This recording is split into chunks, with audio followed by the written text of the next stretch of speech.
Please take your Bibles this morning and turn with me to John chapter 8. As we continue our journey through John, today we're going to be speaking about the second I am statement of Christ. There were 7 of these statements. The first one was how he had said that he was the bread of life. He said, I am the bread of life. Well, today we're going to be talking about Jesus where he says, I am the light of the world. If you needed a title for today's sermon, it would be Following Christ. Now, when I was a child, and I believe it would probably be the same with most of us, when we are young and children, when it was time to go to sleep, we would always ask our parents to leave a nightlight on, or to open the door slightly so we can see the light. Because the darkness was scary. Right? We were always certain that there was a monster under our bed, or a monster in the closet, right? Or we may hear like a tree knocking on the window outside, and we think that was someone coming to get us. So we would ask for a light, something to protect us in this darkness. Well, as we grow up, we start to overcome that fear of the darkness, except whenever it's time to turn off all the lights and go to bed. And then sometimes, especially if you have stairs, or if you have to go somewhere where it's dark, and maybe even a basement, and you have to turn the light off, sometimes we turn the light off and then we have to run upstairs or run to our room, thinking that as soon as the light goes off, something's chasing us behind us. Because we don't like the dark. And that is just a natural instinct in our physical selves to not like the dark, because scary things are in the dark. However, spiritually, there are millions upon millions of people in this world who are born into this world, who live in this world, who die in this world, in the darkness. They are not afraid of that darkness. In fact, they come to love that darkness and to rely on that darkness. And we know, as followers of Christ, that He is the light. He is the saving light. The light of God, because He is God.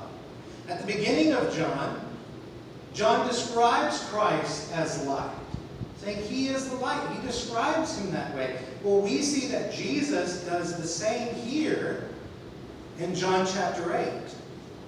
Now, it says, starting in verse 12, is where we're going to begin this morning. It says, Jesus spoke to them again. I am the light of the world. Anyone who follows me will never walk in the darkness, but will have the light of life. Well, who is Jesus talking to? He is talking to the Pharisees who were there, and he was talking to the people who were around him. And we know as we get later, at the end of verse 20, where it gives a location where he was, because in verse 20 it says he spoke these words by the treasury while teaching in the temple. So he's teaching those around him. He's teaching the Pharisees that are around him. He's speaking these words. And it says in verse 12 again, he spoke to them again.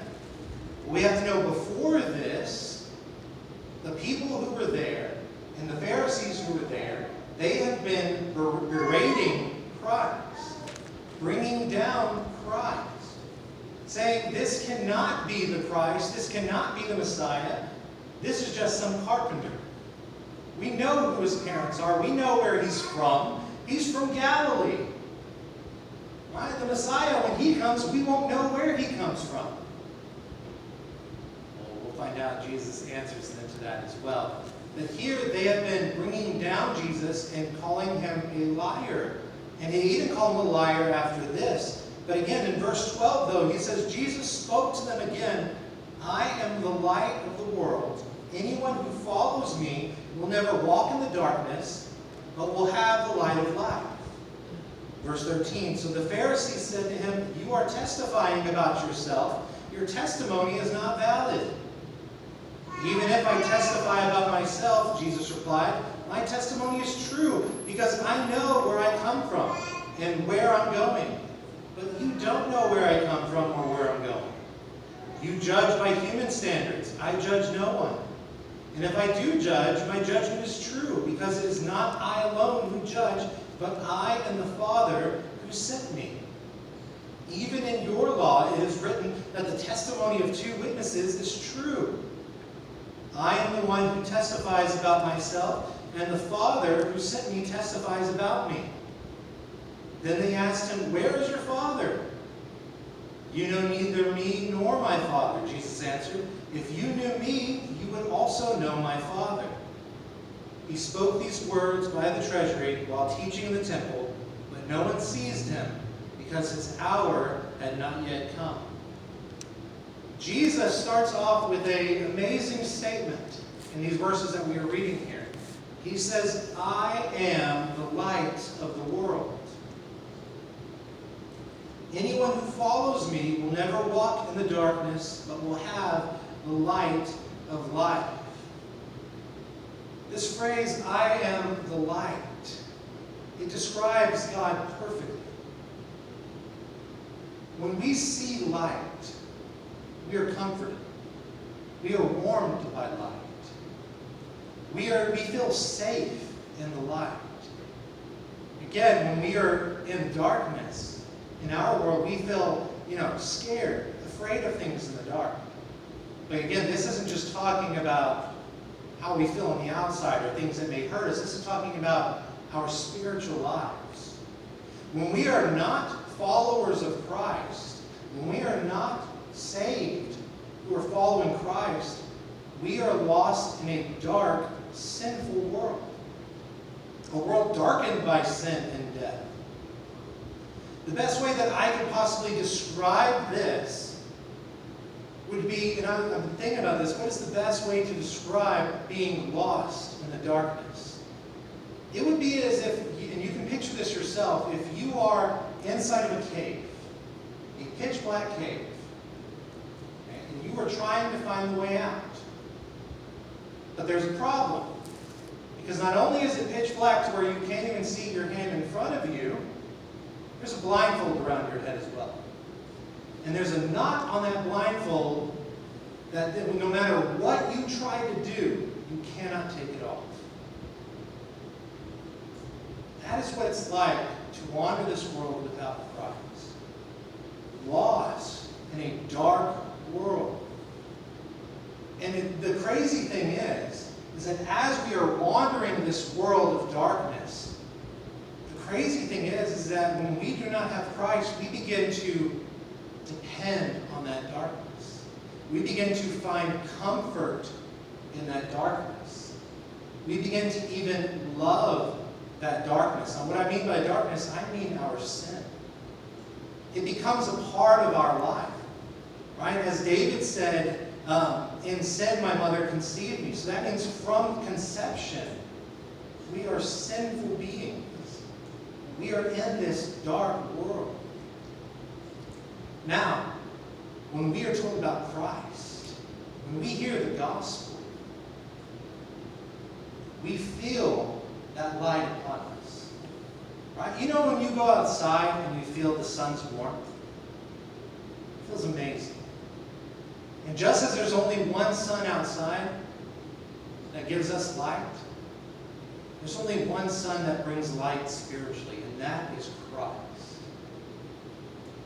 Now here's the problem, is that when we are told the gospel, we still have that blindfold on. We may be able to feel the way out. We can probably feel that light hit us. In our little example here, we feel God's presence. But there are some people who will still reject that feeling, who will reject that light. Those are people who want nothing to do with Christ. Those are people, no matter what we do, no matter how much we explain the gospel, how much we tell them, there are some people who have their hearts so hardened to God that they want nothing to do with Him. Then there are those who can feel that light, who hear that gospel. And they try everything they can to take off that blindfold. they think that what they can do is take it off by themselves. They think they can be saved by the things that they do, by their work. But we know that's not true.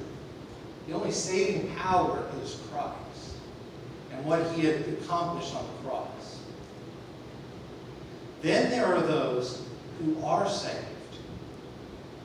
And that is when God takes off that blindfold and you see the light. And then what do you do when you see that light? You follow it. You follow it to salvation. You follow it to be saved.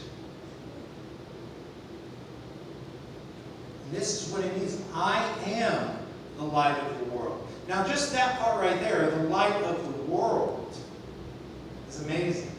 You have to remember, he is preaching to the Jews in the Jewish temple. They believe that they